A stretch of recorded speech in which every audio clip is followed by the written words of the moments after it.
past, get a finest in these streets, nigga, bearing me the priest. Who's going honor to my dad's name, he died for it, ever got to see, bearing me a priest. If it's devil, rest in peace, tell my kids that it died on his feet, bearing me the priest. So cold-blooded, but the whole blooded, posted with the low stugging.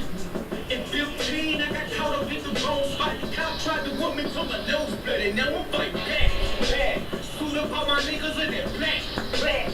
Troopers with them killers in the cat, cat. Catch me on the corner going hard with them motherfucking facts. Lays on your bitch ass, bitch ass. Trust the truth for days and I get cash, get cash. Bring it to the table, then we split that, split that. It's that nation good and blow to make the dead turn their neck like a bootleg. I'm having me a priest. Up at night I never sleep, contemplating how to set my wrist free. Having me a priest.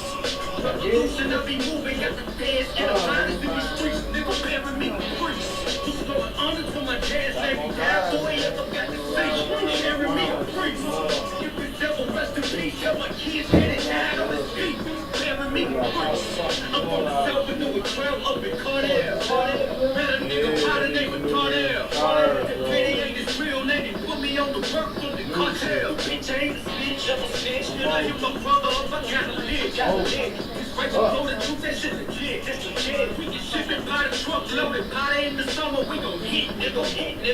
Yeah, about to be the man on that bitch ass. Got green plus the sands on that bitch ass. Couple rubber band on the bitch ass. A couple niggas saying I don't get cash. Just slow the car down while I ride down the I-95, thinking about my daughter's eyes on some real shit.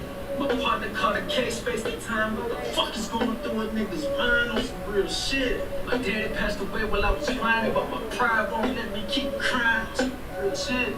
Something gotta give shit. Cause somebody gotta make it out these streets. Nigga, bury me a priest. Up at night I never sleep. Contemplating how to set my people free. Bury me a priest. Revolution I be moving, got the feds, get a finest in these streets. Nigga, bury me a priest. Who's going honor to my dad's name, he died for it, ever got to see, bury me a priest. If it's devil, rest in peace, tell my kids that it died on his feet, bury me a priest.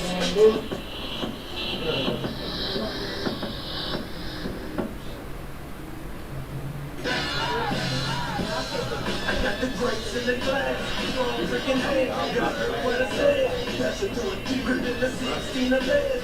Word being red, nobody's bad. That's a doing deep. Got the grapes in the glass, strong freaking hand, you heard what I said. That's a doing deeper than the 16 of lead. Word being red, nobody's bad. That's a doing deep. I take a 58 and 1, the word is my gun. I aim at my brethren, my weapon save your son. Banana clip the message for the reckless and the young. Some take it easy, but the others just run. The river left them dumb about James 1 and 1. Yeah, how I ride from your how I drive and rock the bus. That's a Hebrew 101. Since you wanna speak the tongue, so you can call upon the name of the Father who was up. Now we eating up the road. We breathing like the clubs, reading back in 24. Early hit for nothing, back from Friday 42. Will tell you how the war was won. Pour the gush out the island outside. I got the drugs in the ass. Strong freaking hands. That's a good deeper than the 16 of lead. Word being red, nobody's bad. That's a good deeper than the grapes in the glass. Strong freaking hands, you heard what I said. That's a good deeper than the 16 of lead. Word being red, nobody's bad. That's a good deeper. You're telling people the always done the way position won't do it for yourself. You should stop the laying these commands on the truth. My little meditation is good. You keep the stats straight, will never forsake you when you come to see. There's no temptation. Eat them to see. Stay away from divination. The same ratio as for all the other nations. Isaiah 14 into a change in occupation. When it comes to salvation, we know it's of the Jews. John chapter 4, verse 22. Now that's the good news. The gospel of the kingdom. You can live a life without the black power. Lead them to the life of position for the third. Look at you, still the mountains of bloodshed. Fuck free of the prison. As far as I'm concerned, do it friends. Why should I apply to the wicked made our righteousness religion? I got the grapes in the glass, strong freaking hand. You heard what I said. That's a good deeper than the 16 of lead. Word being red, nobody's bad. That's a good deeper. Got the grapes in the glass, strong freaking hand. You heard what I said. That's a good deeper than the 16 of lead. Word being red, nobody's bad. That's a good deeper. Some people say the truth hurts. For me, you never bothered. The 10 trying to Syria, coming across the water. The most high, so was I, little father. 14 nights, took the water, came to slaughter. He didn't want to border, he did it out of color. They celebrate the transatlantic slave trade started, living in the burning order. Life was getting harder, still trying to be a baller. Realize you are a star, what makes you shine in the law. Get a total recall, Obadiah had the vision, so it's just the Esau, and then it goes back, y'all. We can die to a sinning and having it. Then I wanna see you as a prince of the power with my brothers in the group. No proof from the cowards from me rolling in the booth. As the seeds of the dead get the life better from the Howard shot. Cause the heathen down in one real fool. I got the grapes in the glass, strong freaking hand. You heard what I said. That's a gun cheaper than the 16 of lead. Word be the bread, no box red. That's a gun too. Got the grapes in the glass, strong freaking hand. You heard what I said. That's a gun cheaper than the 16 of lead. Word be the bread, nobody's bed. That's a gun too. Got the grapes in the glass, strong freaking hand. You heard what I said. That's a gun cheaper than the 16 of lead. Word be the bread, nobody's bed. That's a gun too. That's a gun too.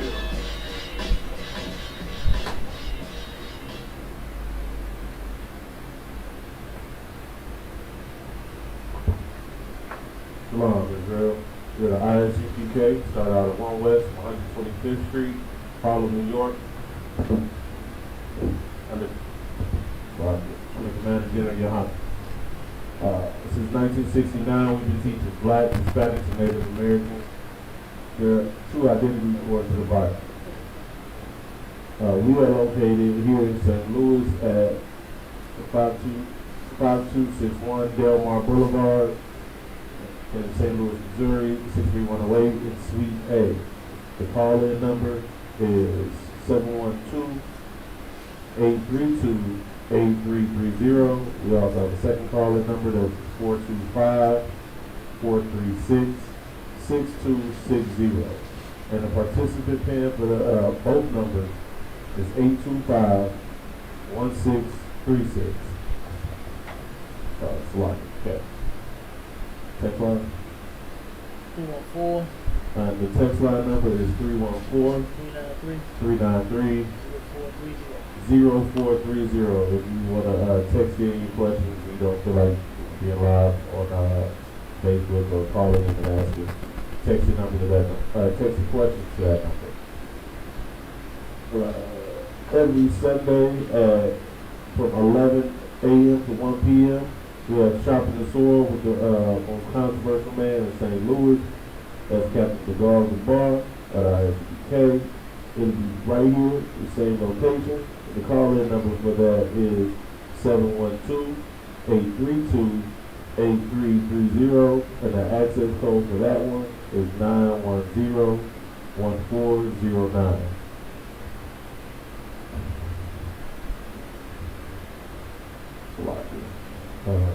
You got a new flyer for New Days for Food Drive? The next 2 days. First and foremost, get a Most High hand, get your Most High hand, give Commander Junior Hunter a hand for putting this thing on. We fed another couple of hundred people again. You know what I'm saying? It's a glorious thing, man. You understand? Man, we had, oh my God, we sent so much baby food. Yeah, I know I'm not the only one keep popping all these babies around here, but man, we got so much baby food now. Like, goddamn, you know what I mean? We got a lot, man, we have baby food, chicken egg rolls, a bunch of vegetables, bell peppers, potatoes, sweet potatoes, nectarines, and oh my God, it went down out there today. You know what I mean? So it's another glorious event. Right. You understand? The people, of course, they appreciate the food, but they still need help out here. Right. You understand? Every nigga has not went back to work just because the devil, the oppressor, is pushing for the economy for slaves to get back to work. Mm-hmm. Don't mean that they back to work yet. You know. Right. And one thing that a Christian said, Christian preacher came through, and he said, "What y'all doing over there?"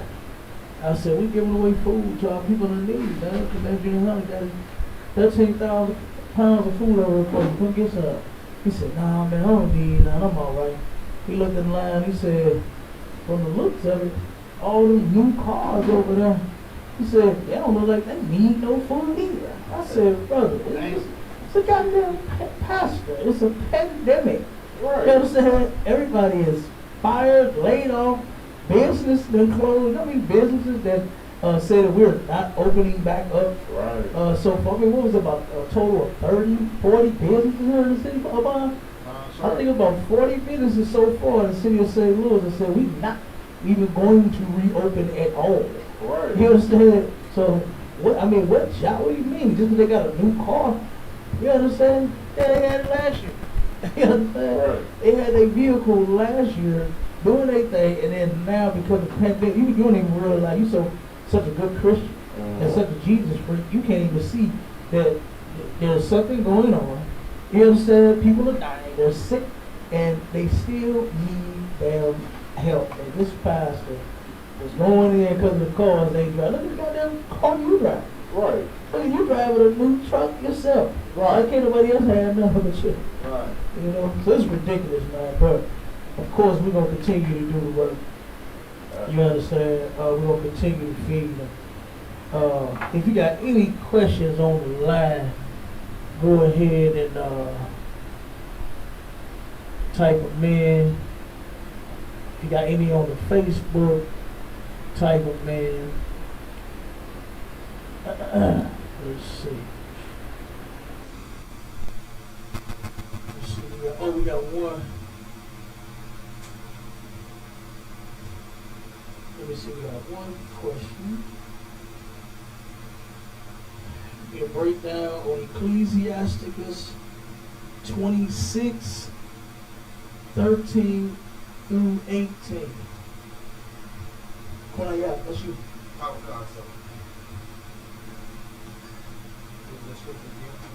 Ecclesiasticus 26, 13 through 18. Whatever.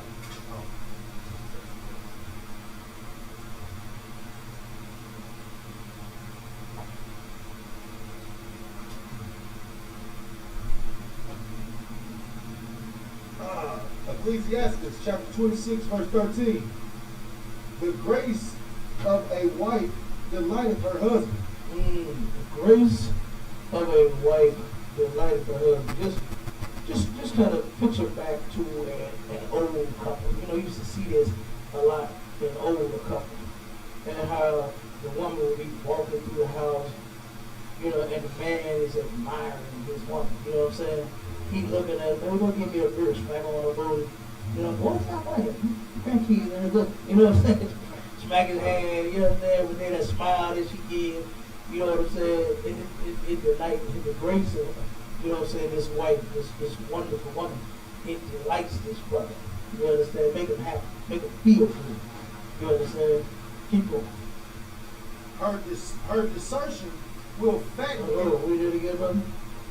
and her desertion. No. It's a lot. And her discretion There we will. go. And her discretion will fatten his bone. And her discretion will fatten his bone. You know how people say, this is like a metaphor, right? You know how people say, oh man, I can tell y'all happy because you ain't got fat. You know what I'm saying? You know, you get somebody to get fat together, they say they happy. You know what I mean? This is just saying, like, the way she is, you understand, with her discretion, like, she ain't running her mouth all the time over. You know how some sisters have that problem to where they telling her all, especially the negative things. You understand? The things when they arguing and having problems with each other. They love telling them, girl, this nigga over getting on my damn nerves. You know what I mean? They love calling somebody telling them that. And instead of calling the priest and getting counsel so that you won't get demons, you understand, even more than you already got there trying to ruin your relationship. See, this woman right here, she's smarter than that. Right. You understand? Her discretion will fatten this brother's bone. You understand? Not turn around and piss him off, of course. That's like what most sisters love doing to them. You know what I'm saying? Making them mad, you know, they nerve, all about themselves, you know. So that's what that's talking about right there. Go ahead. Put out there. Verse 14. A silent and loving woman is a gift of the Lord. Okay, so you understand that. right? Right. Silent. You can't just be no woman with no big breasts. Right. You understand?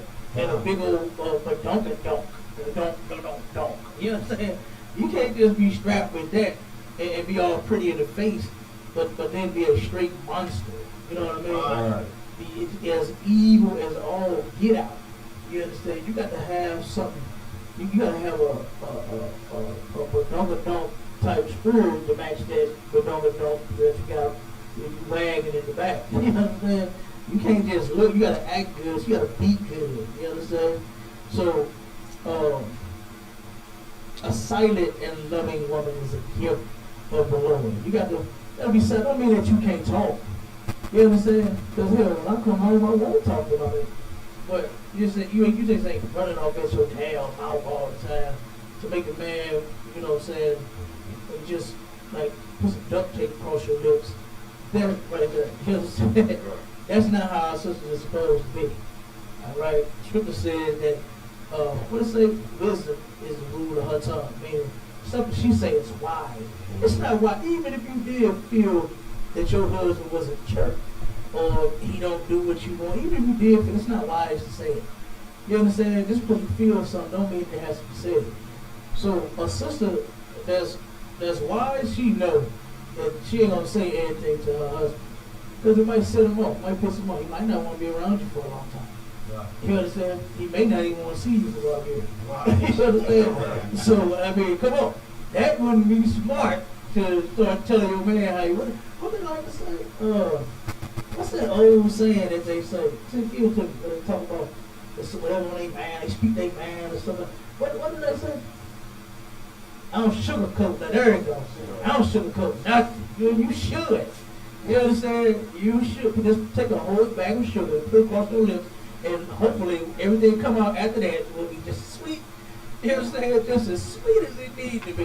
You understand? Especially when you're talking to your man. You don't want to turn around and belittle him. You understand? Talk to him. Make the man feel like, oh, this woman don't even love me. You understand? Like, she don't even care. She don't even give a damn. You know? So then you fall in the arms of another woman. And then you'll be sad because you don't never see him anymore. You understand? So you can't just look good.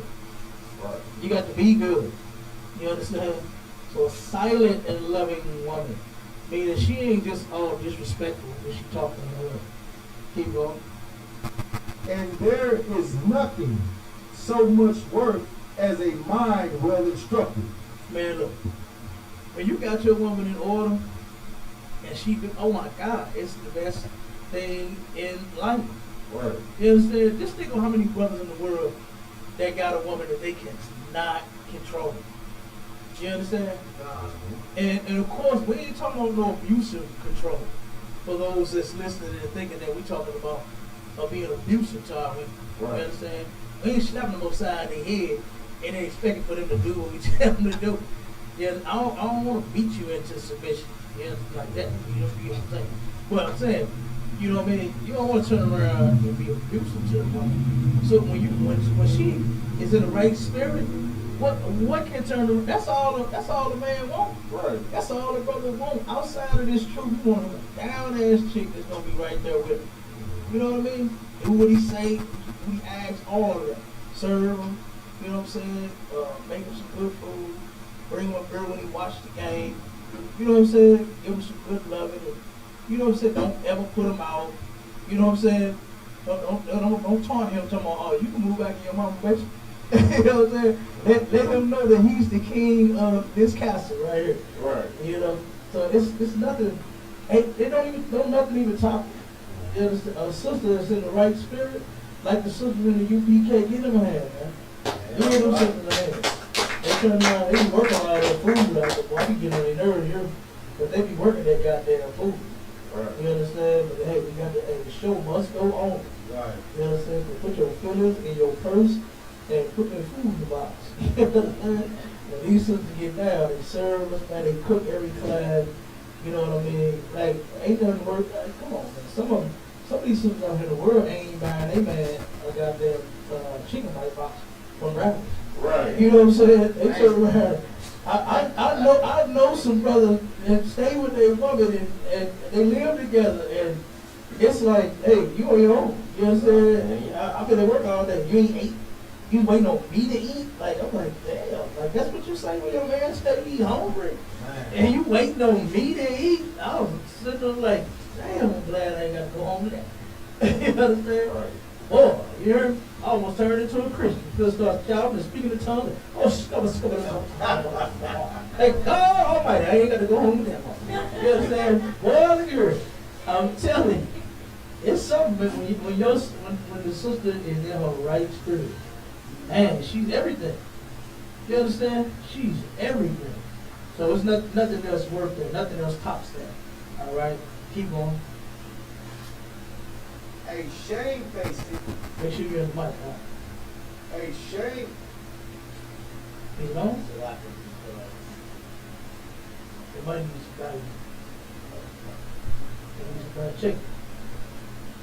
We got some more. Give me that. A shamefaced and faithful woman is a double grace. Okay, so shamefaced and faithful woman is a double grace. It's like, well, you got two blessings in one. You understand? It's like a dual blessing right here. Because for her to be shamefaced, well, what's it? Okay, shamefaced. Just think in the world. What do our sisters back in the day used to say? Go ahead. Lord, ain't no shame in my Ain't no shame in my game. You understand? That is one of the most disgusting lies that we could ever even live by. That sister could ever live by. Right. There should be shame in your game. Right. You should be ashamed of humiliating yourself and your goddamn husband. Like, you should be ashamed of you know what I'm saying, what they like to do with flirt. Like, you got a man and you like flirting. You should be ashamed of your goddamn self. Right. To be flirting with somebody else when you have a husband. You know what I mean? Like, it's a lot of things that sisters should be ashamed of. And the sisters, this scripture that's talking about, that's in the UPK, a shamefaced and faithful woman is a double grace. Like, well, you really got it going on. Right. You understand? When she don't want to turn around and go out there and ruin your reputation with her action. Because you know that big mouth, they do it all the time. Mm-hmm. Soon as somebody hear a mouth, somebody, man, that's your damn? Like, that's your wife? That's your wife? Oh. Like, oh. Right, like, damn. You know, and then everybody is, man, my bad, man. You know, you got to turn around and apologize to everybody at the party because of this monster that you brought. You know what I'm saying? And everybody already told you leave her home anyway. Right. But you so in love with this damn demon, and you bring her to the party anyway, and she cuss everybody at the goddamn cookout, just clean up the, when they come from the rooter to the toe, they go off all on you. You understand? And then turn around, and I told you don't bring her no damn, but look, both of y'all leave. You understand? Right. That's how the family is. Look, hey, both of y'all, just take the kids, everybody, just go. You understand? Get a plate, and I will holler at you. Go ahead. And her content mind cannot be valued. Contented, meaning that this sister is satisfied. You understand? Her mindset can't be valued. Like, how can you put a price on something like that to where the sister, she's content? You understand? She good with her man. She serves. She obeys. She ain't got no problem with obeying. Mm-hmm. And you know, sisters got a problem with that word. What did Janet Jackson say in her song? What is called control or something like that? She wanted control over the damn man. Right. You know what I mean? She wasn't trying to hear all. What she said, I'm all grown up. What the hell grown got to do with you ruining your relationship? Right. As you can see, hell, Janet was all grown up. But how many men she's been with since that time? They ain't got with her. The herb didn't even want. You understand? Like, man, you know, so like I said, this sister here, her mind, so you can't value this, man. You understand? This sister right here, you can't put a price on this type of sister right here. You know what I'm saying? Like rubies is something that's almost, you can find rubies that's like rare, and boy, the price on them will be astronomical. Okay? That's what this sister is like. You understand? It's astronomical. You can't even sit there, the jeweler, when you see this, looking at it like, man, got that little thing on his eye. Like, Oh boy, this thing right here. Look, we don't even have enough money here in the pawn shop to pay for it. You know what I'm saying? We can't afford this one right here, so sorry about it. Sorry about it. This one right here is worth more than what we got. And that's what this sister is, sister of the UPK. That's what they are. They work more than anything up in here. They put in a lot of work, you understand, right along with their husbands and their brothers for the ones that don't have husbands, that's not married. And they in here in the school, man, cooking, cleaning, you understand, buying everything that we need. You understand? I mean, come on, man, paying the bills, paying the rent, the electric, the gas, and all of these sisters around here. You can't put a price on them. Right. You know, I ain't gonna let you. You understand? I ain't gonna let you put one on. You understand? It works too much. Trying to you value. can't have it. Trying to value. You heard me? Come on, let's get it. Verse 16. As the sun when it arise in the high heavens. What? It's like, I didn't know you understand. No, okay. So is the beauty of a good wife in the ordering of her house. Okay, so the same way the sun rise, you understand? Hey, because guess what? What the commercial say? The best part of waking up. And am I like in the commercial? The sun is coming up. They sipping the coffee and they got the sun coming up, beaming through the window. It's gonna be a good morning. It's a good day. You understand? Don't look at that commercial. So y'all know what I'm talking about. Hey, but that's the same way. It's gonna be a good day.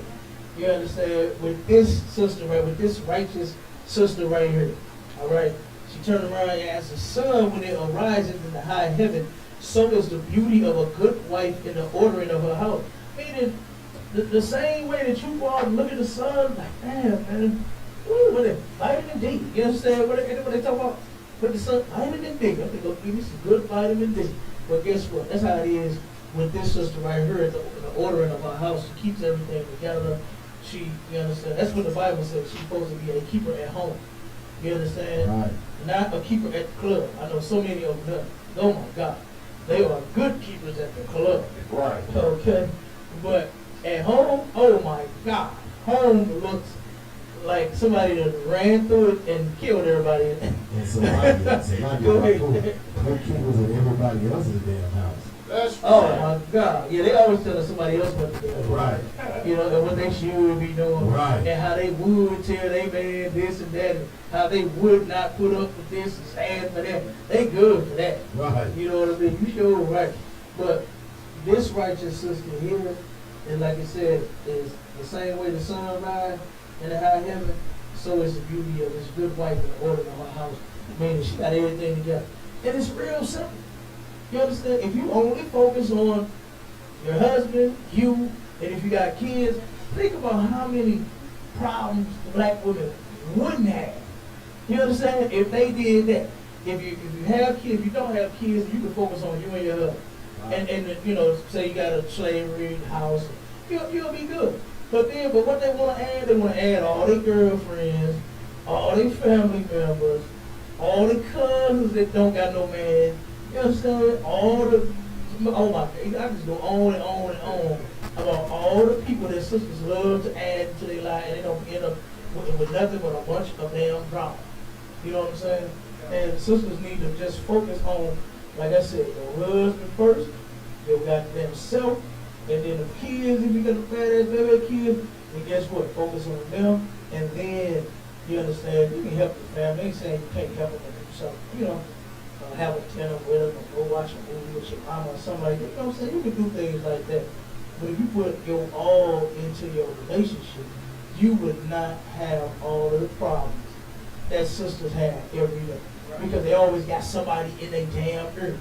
And then they listen to this person, and they take a little bit of what this person said, and then they take a little bit of what that person said, and then they keep adding, they keep taking, and they keep, you know, too much advice.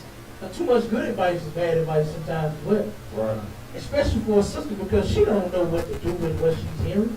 Right. She don't know how to turn around and say, you know what, I'm going to just do this right here. She going to try to jumble it all up and put it all together and make one big old mess. Right. Even though she mean well. You know what I'm saying? Go ahead, bro. You about to say? Go ahead. I was just saying, even though she mean well, she's still gonna end up making a whole mess because you doing too much. You trying to listen to too many people when you should only be listening to your husband. Right. Go ahead, bro. Right. And what you say is there because it's truly an evil thing to not listen to your husband. Because the husband got your best interest, especially being the eyes of the gay. He's not going to do you wrong. He is trained. He is a warrior of the commandment of honor, you know what I'm saying? And he's not going to do you wrong. He's not going to steer you wrong. It's the best thing that you can have going for you. Right. Yeah, right, Doc. Yeah, right. So, yeah, that's how this sister is right here. What's it, 18? Yeah, you said go to 18. Yes. Go ahead. Verse 17. As the clear light is upon the holy candlestick, so is the beauty of the face in ripe age. Okay, so you get that. You know what I'm saying? Another metaphor. Just saying that this woman, this is what she's compared to. You understand? She's compared in the last scripture to when the sun come up, you got folgers in your cup. Right. You understand? Early in the morning, you understand? You feeling good about this woman here. Yeah, right. All right, and then this was look at the body. Damn right. Oh, you know, he got his rib, you know, he got the beauty of his woman right. Look, he throwing his rifle in the sun. Yeah, no, like the sun out in the morning. It's like sunshine.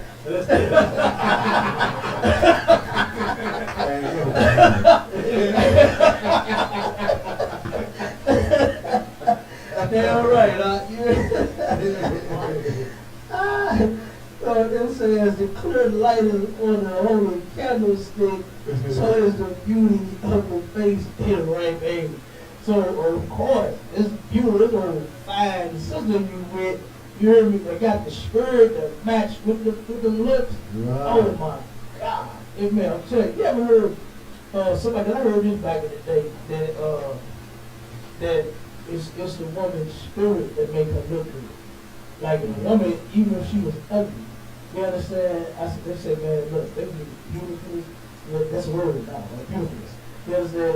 Beautifulness, that's what I heard back in the day, real serious. And it's beautifulest thing where you ever come across. I didn't understand it back then. You know what I'm saying? Because of course, you get young, all you want is something fine. You know? Right. But I read across with some man that had some sweet spirits on them, and man, they looking better and better to a nigga every day. Right. You understand? Like, damn, no shit, it's so bad alcohol. So it look like something I'll go get right wet. You understand? So, you know, it don't matter, man, about no, you know, what they say, the beauty is in the eye of the beholder. Right. If she look good to you, that's all that matters. Right. You understand? Who gives a damn what somebody says, and what somebody else don't like?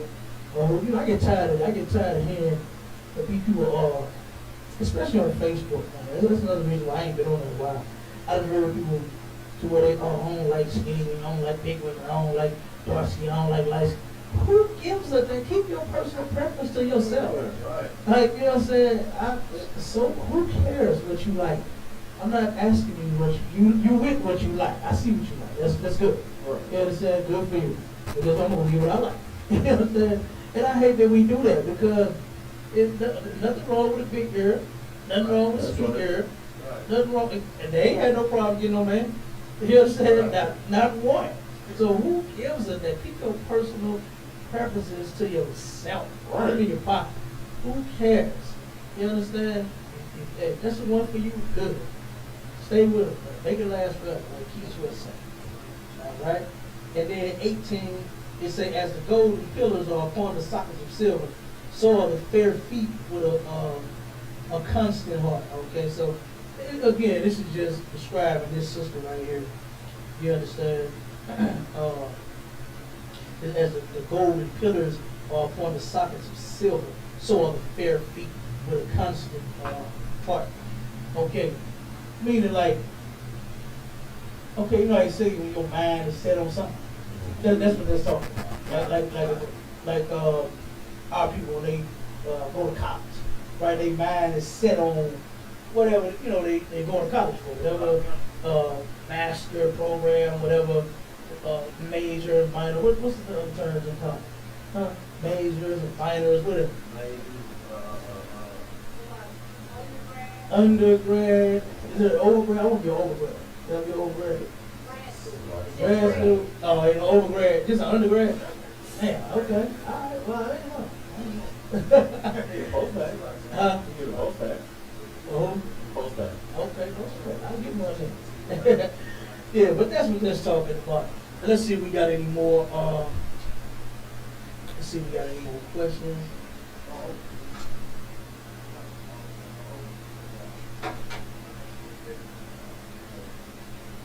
Alright, I think we, yeah, I think we good to go, huh? We good to go, we good to go. No more questions so far. All right.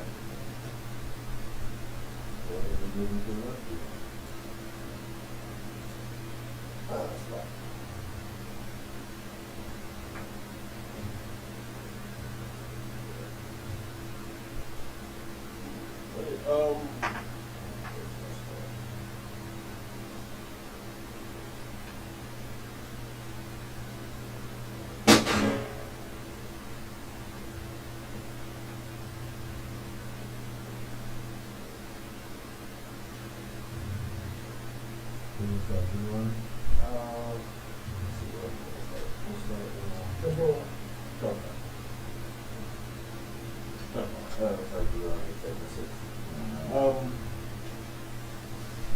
Recently, especially with what's going on, especially about marches and everything, a lot of our people are going out there and still screaming the same thing we've been yelling for the past 105 years we've been protesting.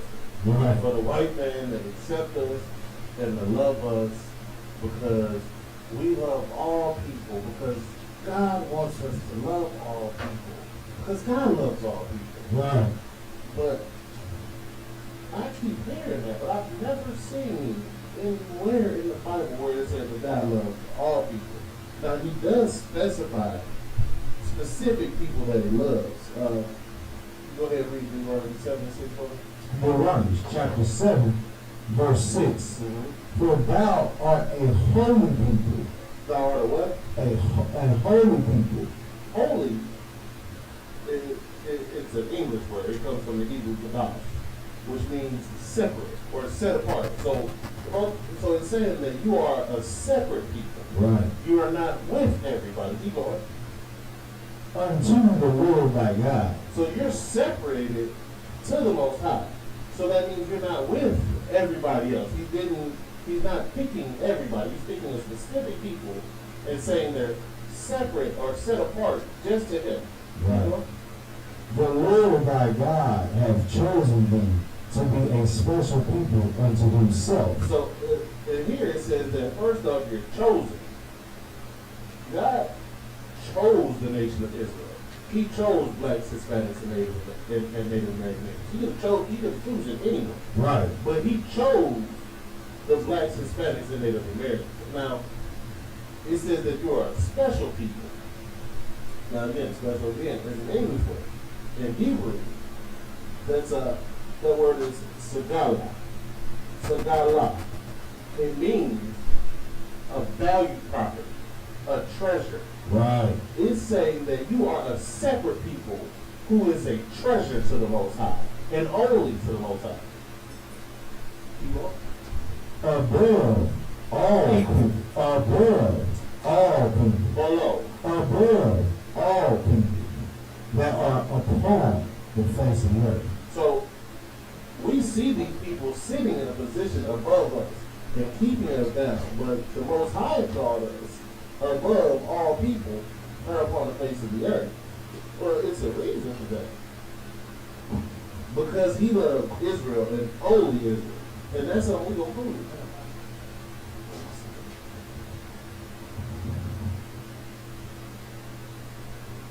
Hey, Psalms 147.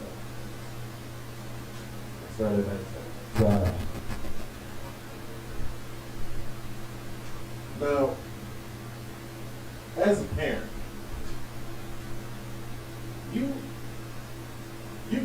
children rules.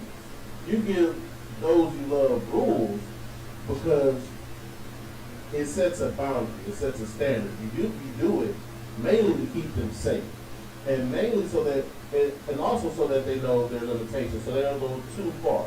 Because not everybody can see their own limitations. Sometimes you have to set up on, hey, no, you can't do that. You're not old, especially with a child. You're not old enough. You're not big enough. You're not strong enough yet. But you make rules because you love them. If you didn't care about your children, you let them run around and do whatever they want to do. You let them go buck wild. You just let them go because you don't care. You go ahead and read that verse for me. Psalms 147, verse 19. He showed his word unto Jacob.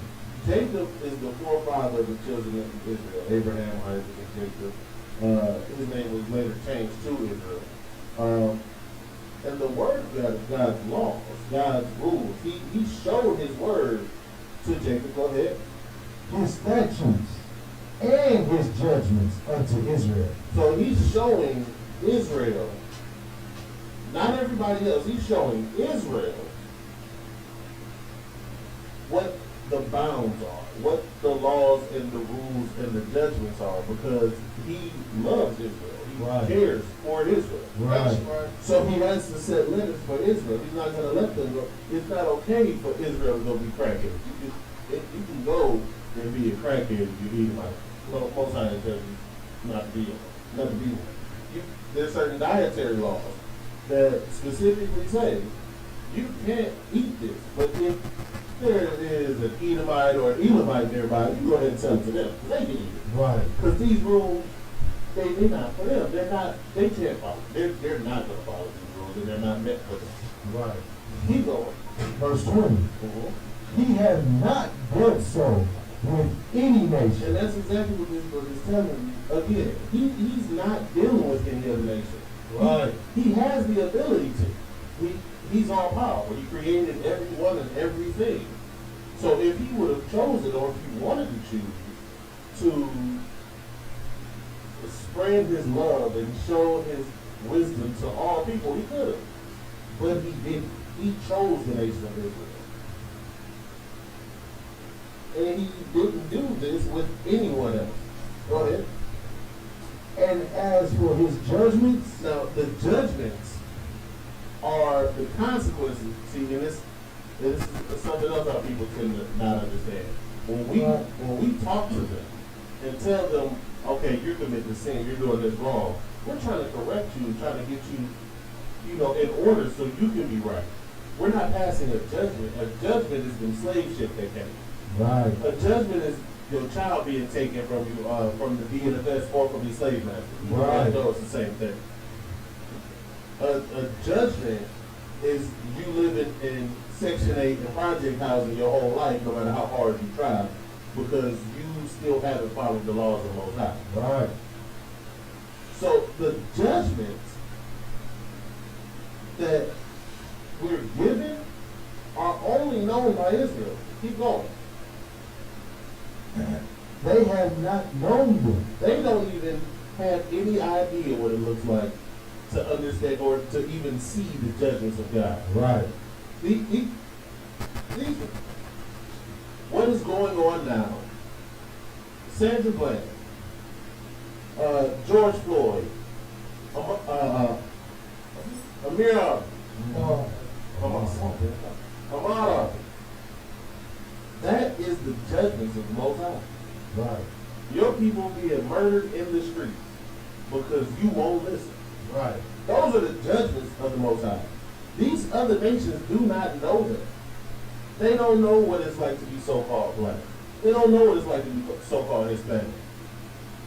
And until the Most High delivers them, they never will, because the Most High isn't dealing with them in this way. right. Keep on.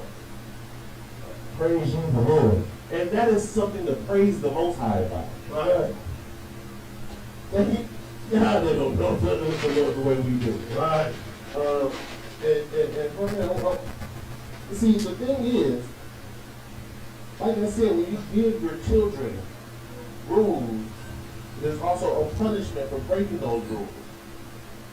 And thank the Most High that we have suffered those punishments. There's a reason we need to thank the Most High for suffering those punishments. Hebrews 12 and 6. 6, we're going to do 6 through 8 this time.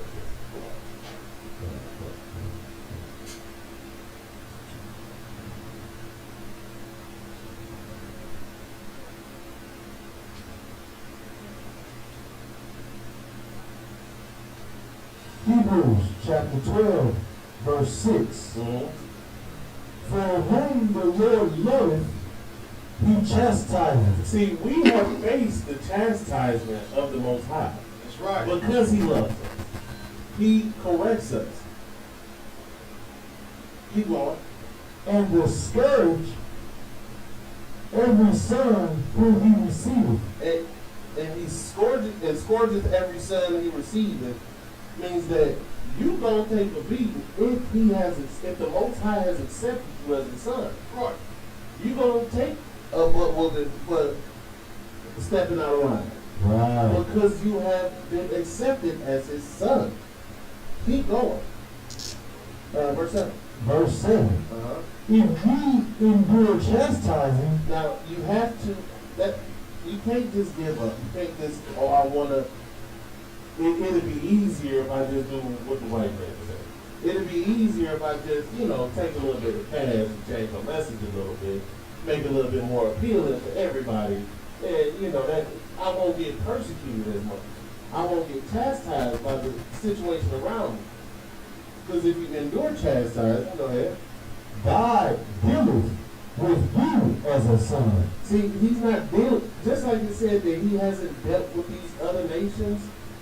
That's what it's talking about. He's not dealing, they're not the sons of God. They're not the children of God. He's not dealing with them that way because he does not care really about them. And we'll get to that part later. And so, like, if I could go ahead up on that point, I mean, this is the question that every time a Negro sees any turmoil in his life, if he goes to jail, if he gets his tail beat, if something happens, he gets a ticket, he just can't pay his rent, is due, he ain't got the money, he's going to get kicked out. He always asks me, why me, Lord? Why me? You understand? Right. Why this had to happen to me? You understand? In the Christian church, I always tell you, you ain't supposed to question God. Well, that's a good question to ask, is why me, Lord? And right here is the answer. You know what I'm saying? The brother is bringing out a heavy scripture here by showing you, this is why you get chastised. Because the Lord is treating you as he would deal with his sons.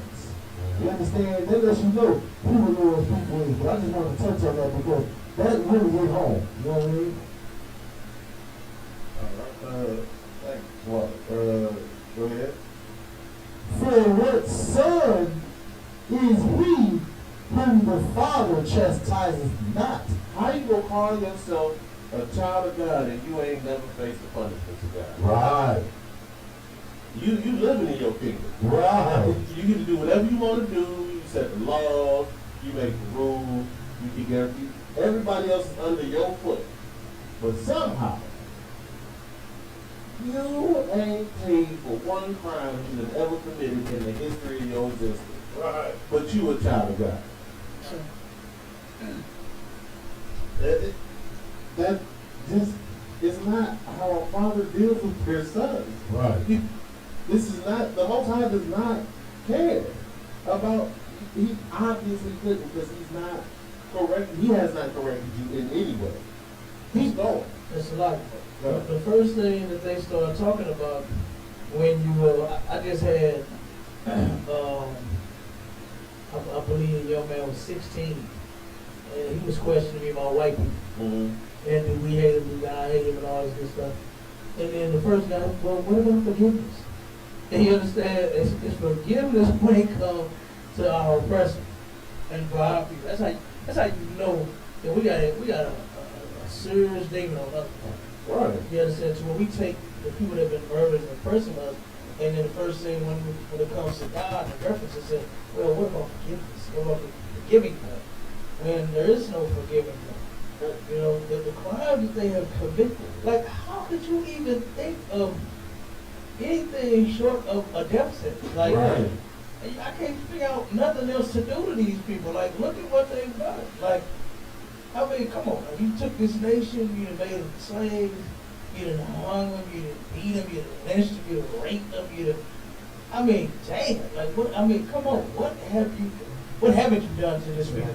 Right. What haven't you done to blacks, Hispanics, and Native Indians? And then the first thing we want to talk about is forgiveness. Are you out of your mind? The Lord is not going to forgive them.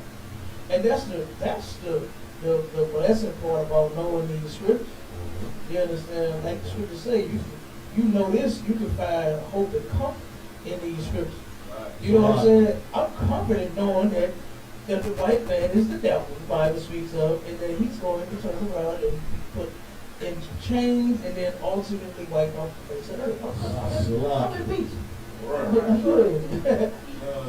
Exodus 21 says, still a sellable man, you're going to be put to death. Right, absolutely. Right. And that's in the law.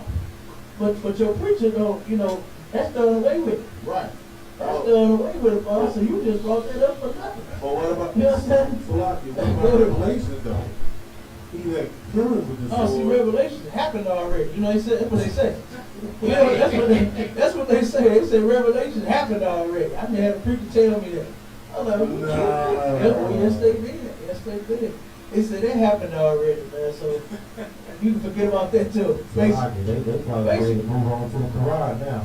Oh, man, come on, man. We gotta go to the Quran now. That's the rest of the book. That's the part they got to add in. Man, so they ready to move to another level. They ready to move on to Stella got her groove back book. Right. They ain't trying to even read the Bible and understand the scripture. They reading and writing novels now. You know what I'm saying? What's your Quran? Yeah, they ready to move like that. Oh, the Joseph. All right, Yeah, that's good. That's good. Yep. Forgiveness. Gotta forgive. You He just saw like what he you done. just like the king of the cycle. Oh, yeah, go ahead, you lady. But if, verse 8, select it. Verse 8. But if ye be without chastisement, See, these other nations have not been chastised. They have not, there's not one nation that has paid for their role in our slavery. Period. Not one. Nobody paid for shipping North American so-called Indians over to Europe. Nobody paid for shipping us from the west coast of Africa all the way across the eastern hemisphere. Well, nobody paid for the western hemisphere. Nobody paid for that. So they have not been chastised. So if they are without chastisement, whereof all are partakers. the chastisement, every son is a partaker. Every son has a part in receiving this chastisement. Every son. Go ahead. When are ye bastards? See, that bastard, biblically speaking, is not a child born out of wedlock. That's not what a bastard is. A bastard is a child from a father or a creator who does not claim you, does not love you, and does not want you. You're illegitimate and he has nothing to do with you. That's right. So, since the Most High has not chastised you, he is telling you, you are no child of his. Right. Continue. Then are ye bastards and not sons. Not son. You cannot be a son or a child of God if you have not received the treatment that a child of God receives. Right. It's simple. There are identifiers listed from the beginning of Genesis to the end of Revelation, telling you about the children of Israel and what the sons and daughters of God would, the punishments they would receive for not following his laws. You haven't received them. You haven't lived through them. Your people have not experienced them. You are not a son or a daughter of God. Can you read next scripture is Amos 3 and 6. That's a lot. 3 on 1 or 2.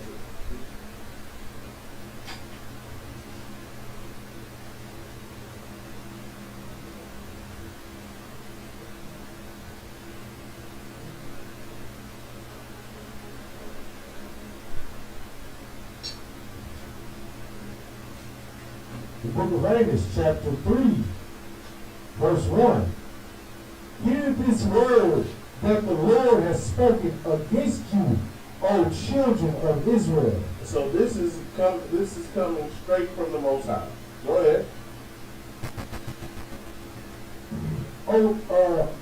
Salakia, against the whole family which I brought up from the land of Egypt. So this is being very specific. The children of Israel are not a spiritual thing. They are a lineage, a descendancy, the people who were brought out of Egypt. Continue. Saying, you only have I known. So not only does he not care about the other nations, he don't know the other nations. He has no relationship with them whatsoever. That's right. Go ahead. Out of Salakia, of all the families of the earth, Out of everybody. Go ahead. therefore I will punish you for all your iniquities. So if you notice, it's a constant thing. The children of Israel, God's children, sin, and God will punish them. That is a constant. You can flip back and forth, front back. Every other scripture you'll find when it's talking about the children of how he's dealing with his children, you get punished for doing wrong. You don't get to see we don't get to do what other nations like. Like I said, I'm sure you got kids. Just because Jamie down the block can stay outside all night long. If I told you to be in the house by the time the street lights come on, you better be in the house by the time the street lights come on. I'm coming down the street and getting you. I'm not getting everybody that's out there. Right. I'm getting my kids. Because those are the ones who I gave the rules to, and they better understand who I'm talking to. That's right. And these other people who we keep trying to join ourselves with, who we keep trying to run behind, they don't have, they can do what they want to do. They're not going to face these punishments. They can go ahead and have it for pigs and dogs or whatever they like to do. Eat all the bats and cats and rats. They can go ahead and do that, but you can't. You can't because, again, you are a special people. You are a valued property. You are a treasure to the Most High. There are stipulations for you.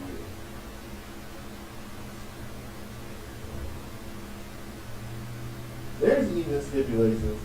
You go back to Deuteronomy. I'm going to go to Salakia. I'm going to go to Tobit Court. There's even stipulations for who you can deal with and who you can be with. Because, we got a problem.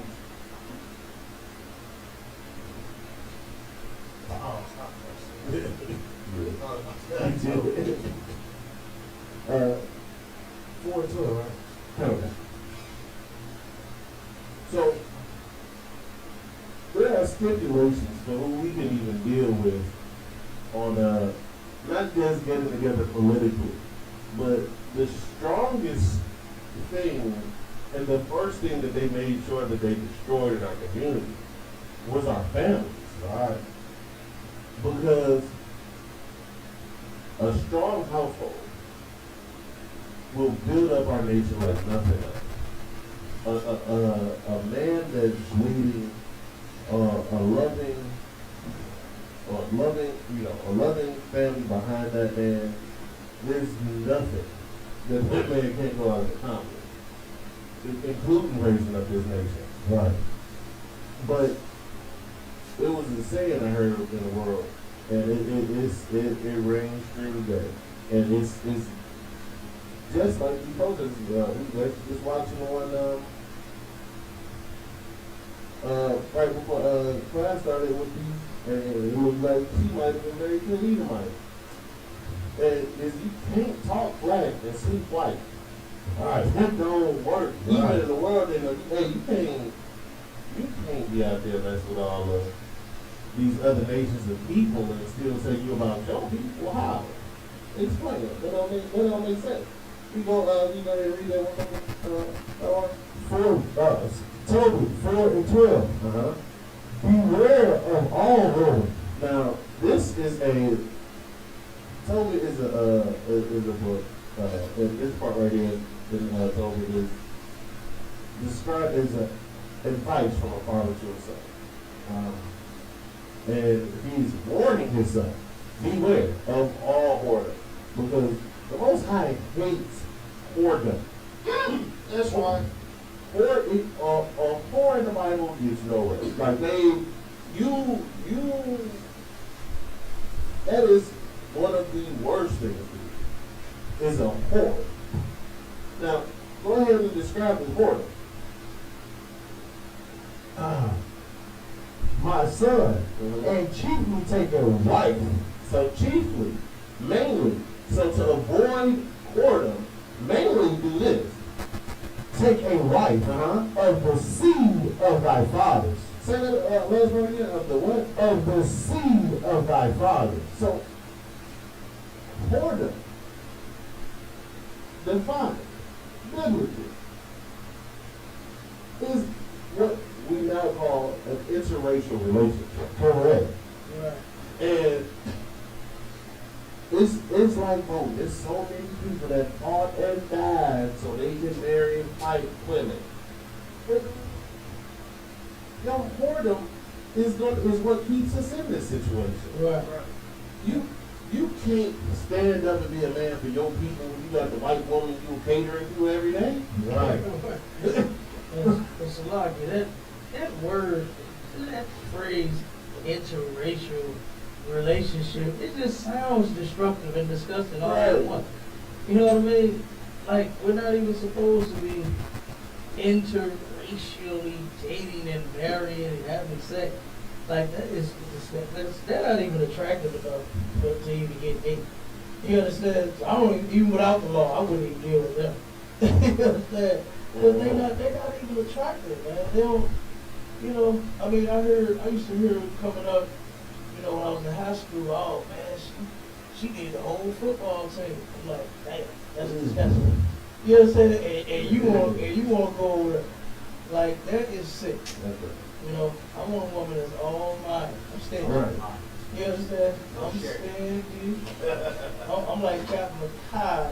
He said, my wife is like my 9. She can see her. She mine. This belongs to me. I don't give a damn. This is one thing, I'm gonna be selfish. You come get some of this food. You know what I'm saying? Boy, you ain't getting nothing about women. Right. Yeah, none of that. But go ahead.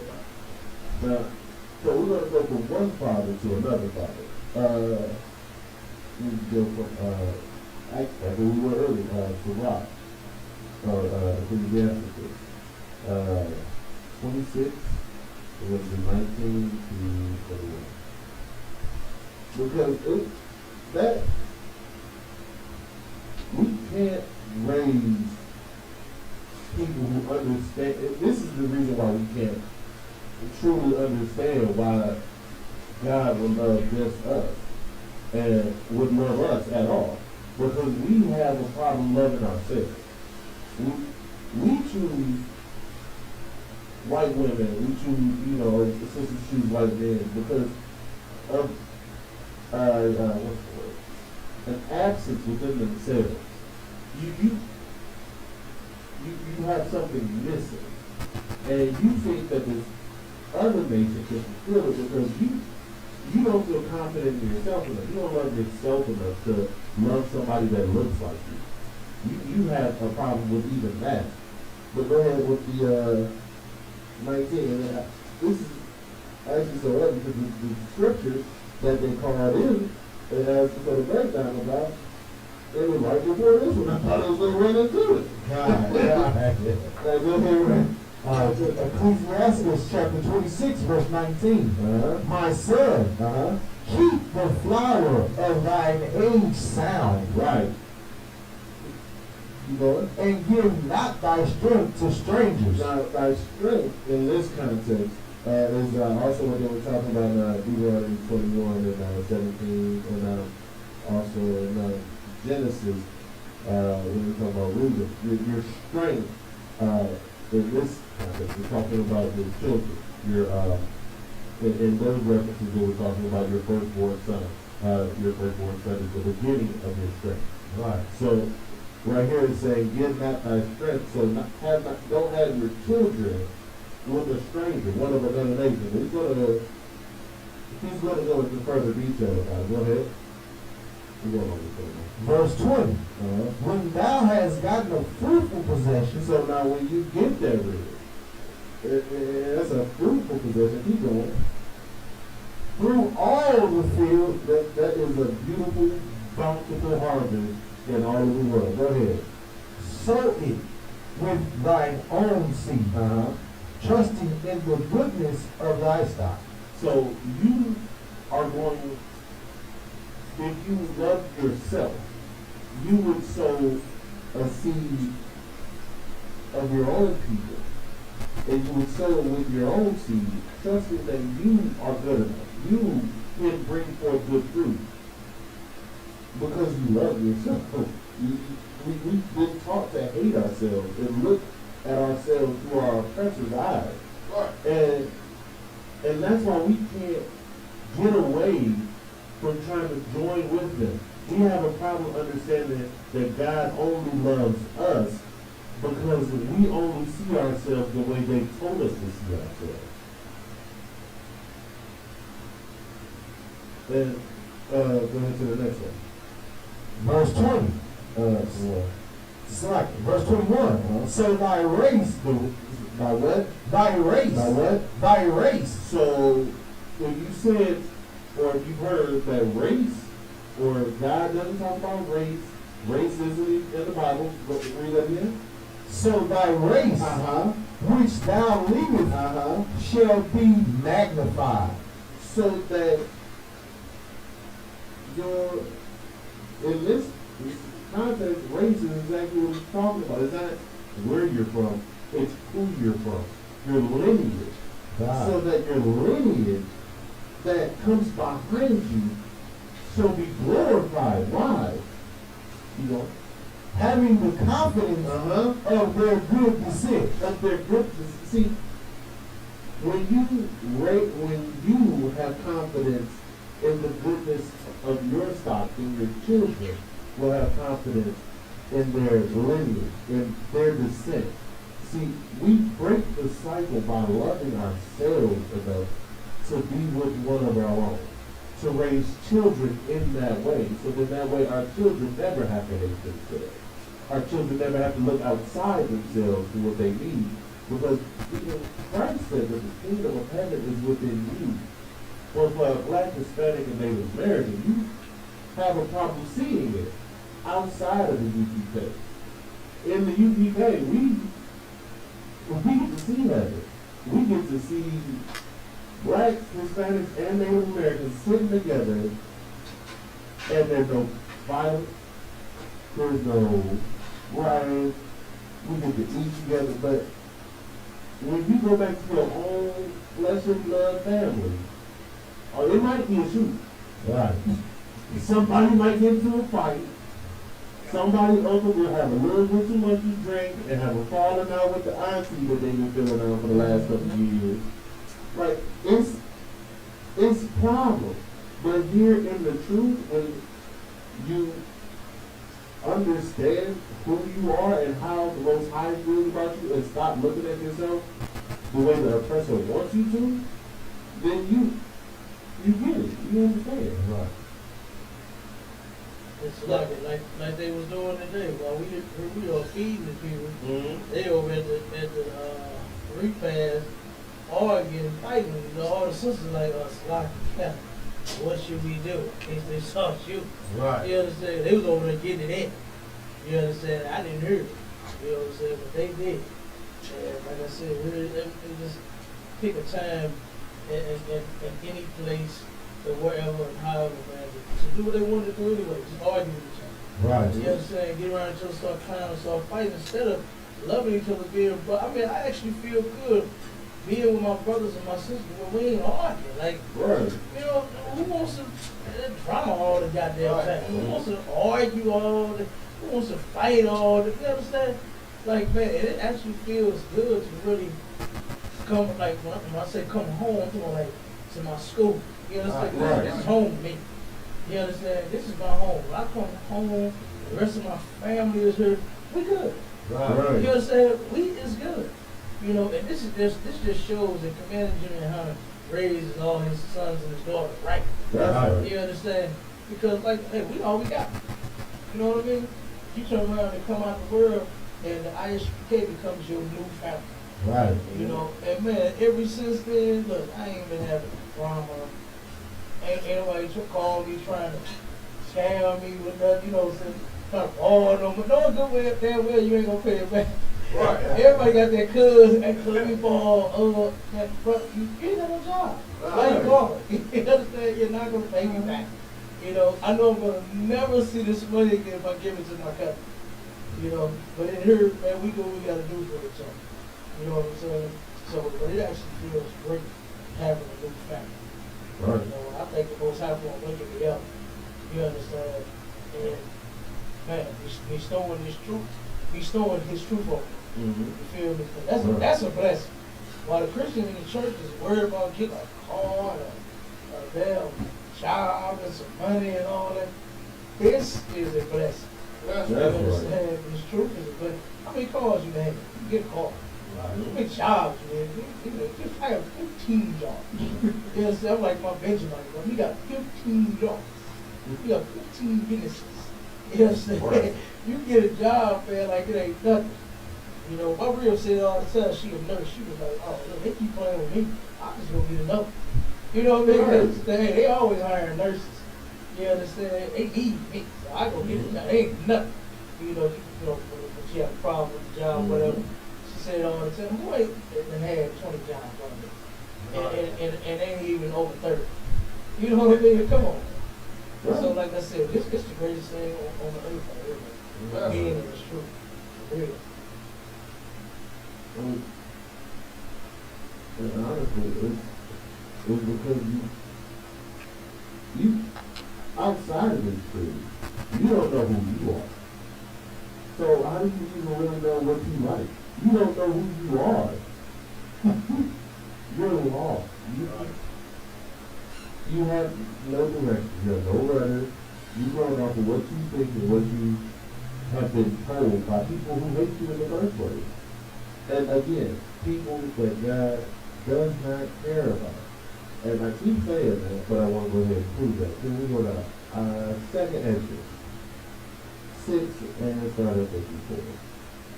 Second Ezra, chapter 6, verse 54. For as we walk,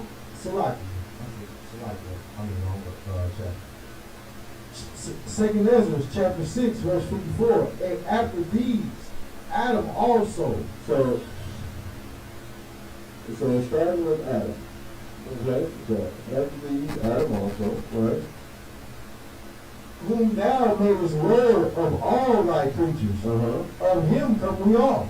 Everybody comes from Adam. Alright, go ahead. And the people also whom thou hast chosen. And we already covered that when we went over Deuteronomy verse 7 and 6. It's pretty clear. He chose the nation of Israel. Go ahead. All this have I spoken before thee, O Lord, because thou madest the world for our sake. See, the only reason the planet Earth is for the sakes of the children of Israel. He made the world for our sake. This is our possession. He made it for us. Go ahead. As for the other people, So, which also come from Adam, mm-hmm. thou hast said that they are nothing,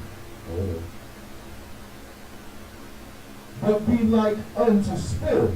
So, when I said that the Most High doesn't care, the other people, like he said that, so we come from Adam and also the other people. The other people is everyone else besides us.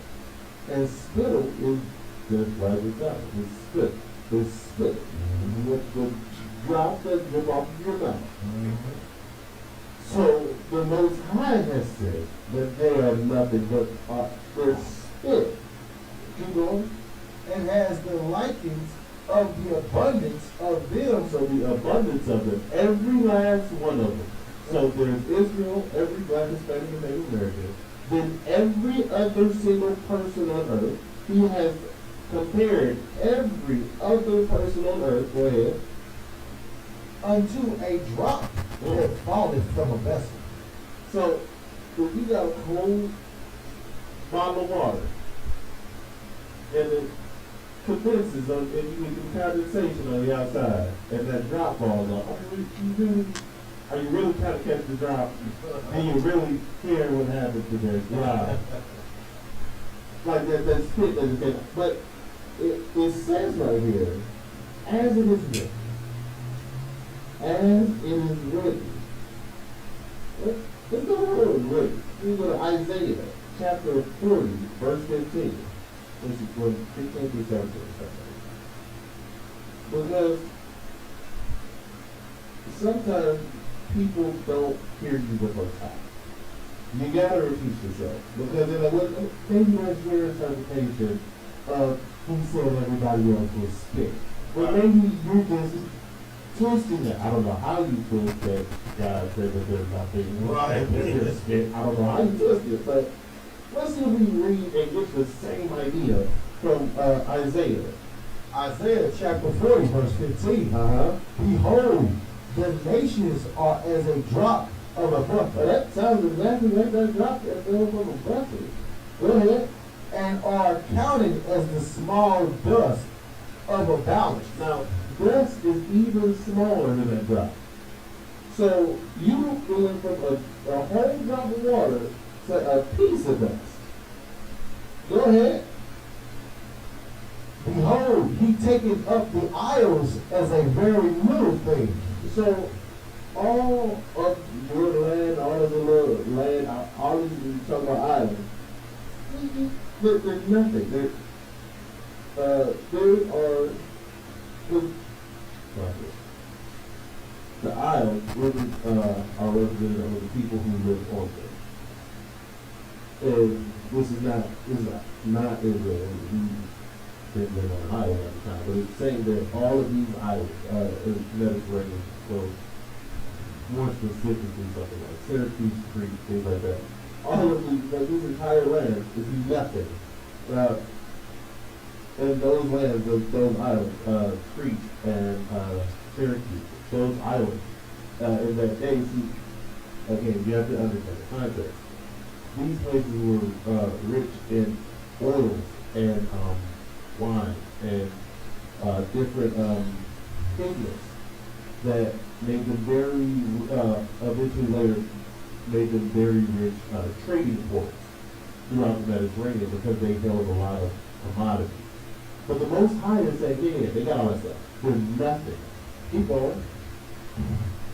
And Lebanon is not sufficient to burn. Again, Lebanon, it's not only just talking about the people, but also the land. Lebanese cedars are renowned trees. Their wood is highly valued. It's one of the best materials over here for construction. It's lightweight, it's heavy, it's like their version of steel that you can only find in a certain place. Right. It's not sufficient to burn the most valuable building material or resource in the region. It's not sufficient to burn. Keep going. nor the beast thereof sufficient for a burnt offering. There is nothing in these lands, no matter how valuable, that would suffice as an offering to the Most High. It for anything. He does not care about how much money they have, how much wealth they have, how many resources they have. There is nothing that they have that they could sacrifice to the Most High for Him to accept. Keep going. All nations before him. How many? Some nations. All nations. Two nations. All nations. This maybe just that one that really messed up. All nations. Go ahead. Before him are as nothing. Wait, what? As nothing. Again, he says they're nothing, but he continues to say, go ahead. And they are counted to him less than nothing. God does not care about your Edomite friend. He don't care about your East Indian friend. He don't love none of them. You steady trying to love people. The Most High has already told you to be a separate people first. He's already told you he don't care about them. He's already told you don't marry them. He keeps telling you to leave them alone. But we as a people just won't. And we're out here begging, and there's more of us getting killed in these streets trying to join these people. Is that it on that scripture? And vanity. Vanity. Vanity is worthless. It's worthless. Worthless. It's not there. It's irrelevant. Right. They are irrelevant to the Most High. Now, again, of course, I don't want anything to be misconstrued as saying, oh, to be evil to these people. No. It's just your love that you keep giving to these people is detrimental to you and your community. Because we give love to these people that God thinks nothing of, and we will show hate to our own brother. We will show a cop who we are watching kneeling on our brother's neck more respect than we'll give our brother who done went and fought, got harmed in these wars, and came back addicted to some crazy drug. So like if I Go ahead. you can't even half-ass argue with a Negro today. Right? And be a Negro. You understand? To watch brothers record, pull their phones out, record, do all the hooting and hollering about, hey, you killing this brother, hey, we ain't gonna let you do this, Black Lives Matter. They yell all types of stuff when this cop is killing this man. And the cop is in fear for his life, but the cop he's in fear but won't move. You understand? He won't let up. He won't stop his terror that he is raining on this person at this time. All the hooting and hollering you do, but you will not bust a move when it comes time for that cop. Right? We give all love, compassion. I just watched a video yesterday of a sister and her boyfriend. They was, I guess, driving down the street and happened to see a young black man robbing an old white man. And of course, the UPK, we don't condone any sense. We don't condone thievery, robbery, none of that. You Right. understand? But I got enough love for my brother to where if I saw that, I wouldn't have reacted how they did. This is what they did. They went, got the brother, made him pay the money back, and convinced to kick him his tail. And all the while saying, Black Lives Matter, this is what we've been doing this for. We've been marching and protesting because this is what we're trying to do. We ain't trying to have that. We ain't trying to have this going on. And then he threatened the brother with calling the police on. What you get ready to do is add fuel to the fire. Ain't none of the bodies to be right. You understand? How about you did what you did, you was a good Samaritan, you got the the brother, gotta give you the money back. Now, the brother who's in the brother, tell the good brother, we're gonna show you mercy and allow you to proceed on with your way. But if it don't be stealing, you understand, because that's not the way. Talk to me, but you beating him all the side of the head, talk about how worse of a Negro he is when you are the exact Negro that every so-called revolutionary in the time of slavery would have dared to kill because they know you be the Negro that run back and tell master that you trying to escape. Right. You understand? So, go ahead. The purple would be like, It's a hard line. We gotta burn the land. Listen. The law of the land the law of the land is superseded by the law of the Lord. that's right. You understand? And that's the thing that cowards don't understand, is that when you keep in the law of the Lord, you don't have to worry about keeping the law of the land. Right. You understand? Because you obey God. You understand? You ain't got to worry about, I ain't got no mercy, I ain't do this, I ain't do that. The Lord says, give the things unto Caesar, render the things that belong to Caesar unto Caesar. So if Caesar, I got to have a license to drive a car, that's what I do. Oh, you got a license. Right. Because the Lord says so. Not because section 2410 of the penal code of the municipal section of driving said that I must have an updated driver's license, but because the Lord said it. Right. You understand? And that's the problem with our brothers, man. We are so ready to bow our knees to these devils. We are so ready to love and so like ram our noses completely up to behind of these people that we cannot. There is not an inkling of love left to give to a brother. You understand? We have spoiled it out like a lemon, and we trying to get the last drop out of that lemon, like you was just talking about the drip that falling from a vessel. We trying to give them every drip that falls from the vessel. You understand? And we don't have nothing left for our brothers.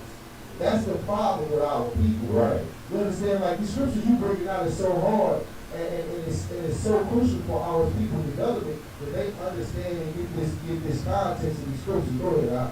So like if I may, to add on what you're saying, furthermore, like Negroes will tear each other head off just for catching eye contact in traffic. Correct. Like I've never seen, you know, a white and a black, so-called black person, be ready to kill each other just for making eye contact or what we call mugging or mean mugging. Right.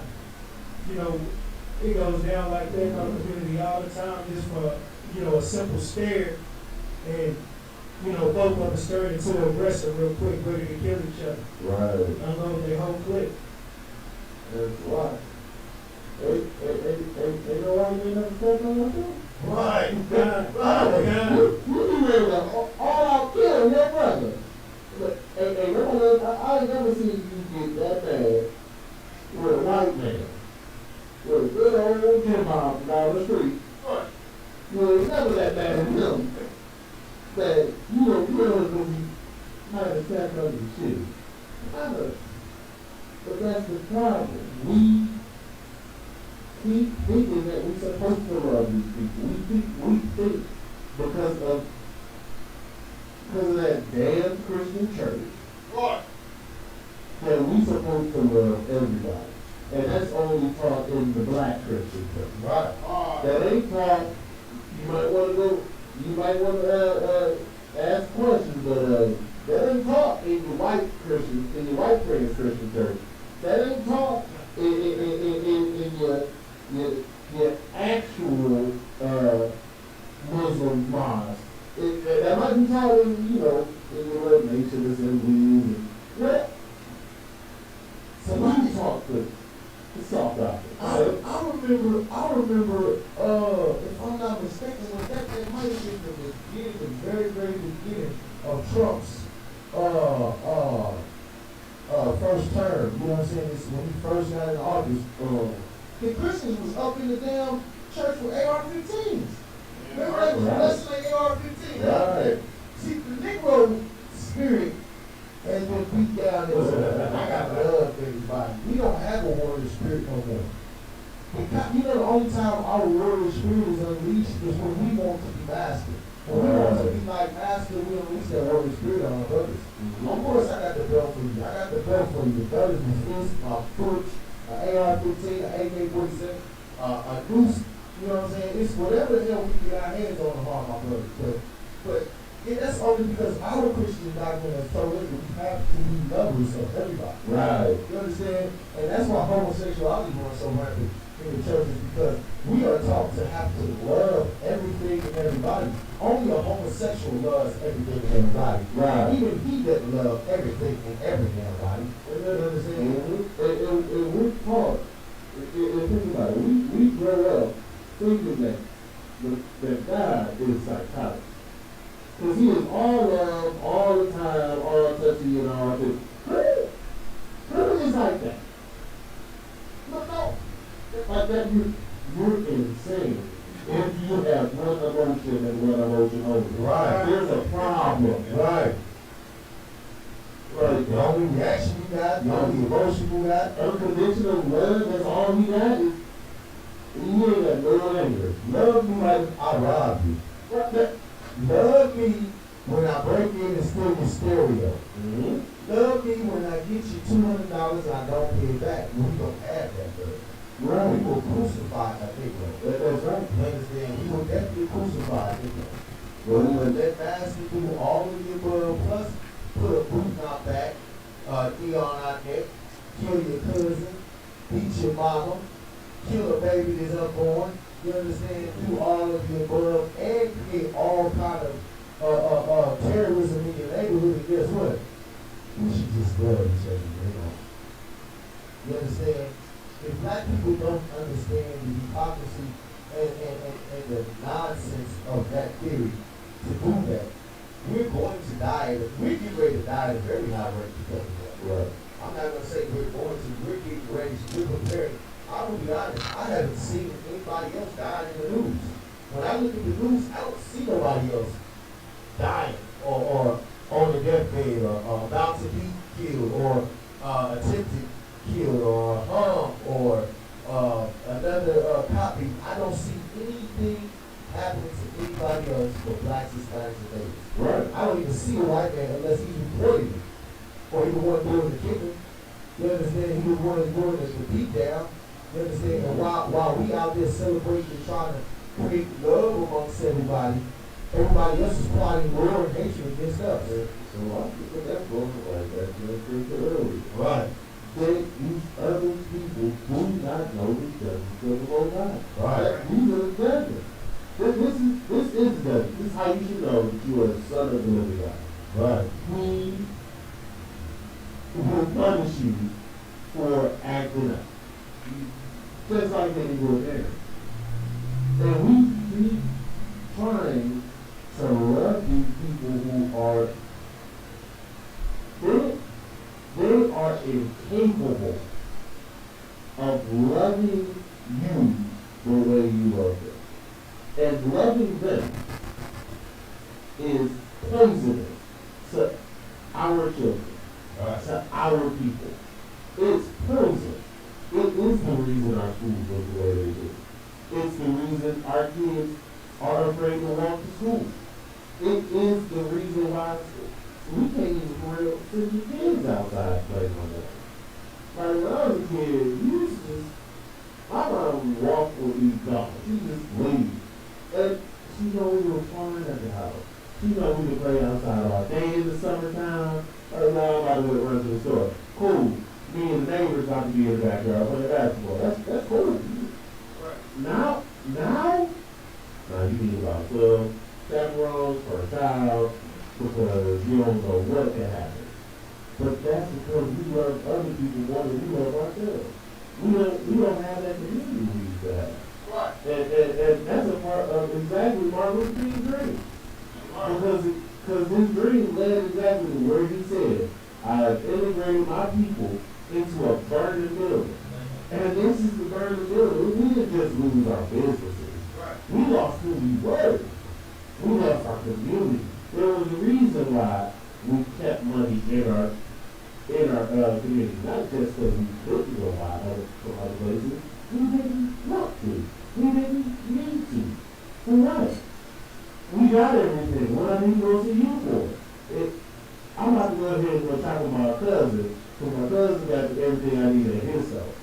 Now, you go ahead and do what you want to do in your community, like they do. But we're the only ones seen as racist when we say, oh, we need to get back to just being a community again. We need to get back to blacks only dealing with blacks. You have no problem when the Chinese do it. You have no problem when the Japanese do it. You have no problem when the East Indians do it. I mean, it's not even difficult for the so-called Evites to do it. It's so anyway, on everything. But it's a problem when we want to come together for ourselves and with ourselves to build up anything. God, we can go to there, so I want to make sure I can get there first before we get out of here. You can go through the book of Romans, chapter 9, and I want to start now. And like I said, I just wanted to make sure that I was completely clear. Even though we said multiple times, you deal with Israel as sons. You doesn't deal with these people as sons. They're not sons, because these are not sons. Right. But that was in the Old Testament. And you know, a lot of Christians like to say, well, that was the Old Testament. That's gone. That don't mean nothing no more. So, we're going to go to the New Testament to one of their favorite writers, Paul. And we're going to look at the book of Romans, the 9th chapter, and we start at the 9th verse. Good? Romans chapter 9, verse 9. For this is the word of promise. See, this is about the promise. This right here is Paul. Paul is, okay. Well, I like to explain the way the Bible is broken down. Is that the Old Testament is kindergarten through high school. It's all the information you need, all the basic rules, everything. The first 4 books of the first 4 years of college get you into how it should be applied, application. So definitely how it is, took the law and made it more spiritual. So you live by the spirit of the law instead of just the letter of the law. And then when you get into Paul, so then when you get to Paul teaches masters and doctors level practice. You have to have the foundation of the Old Testament and the first 5 books of the New Testament before you can even start reading Paul. Because everyone he's a letter, and everyone he's writing to already has that understanding. And they have the understanding of everything in our possible. So, when he's doing right here in verse 9, when he says, for this